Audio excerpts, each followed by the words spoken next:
అందరి కోసం అయిపోయాను అజ్ఞానం మాకెందుకు మాయకాలు ఆనిహారం సమాజం అహరాజ్యాంగం ఫలాలు భోజనం అయ్యంతేందని అడిగే అది దేశం జీవితాన్ని దారపోసి నాడురమనై అవమానాలనుభవించనంతిర బలమై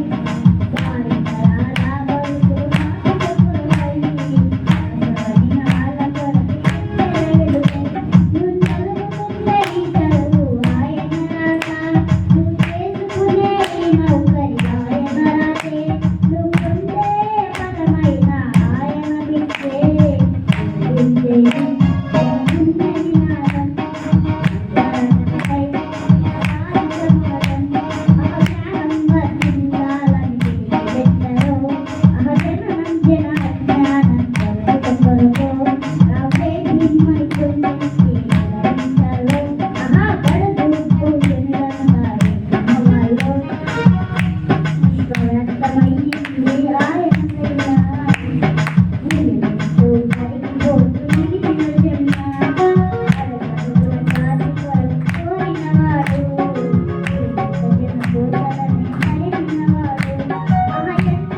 Thank you.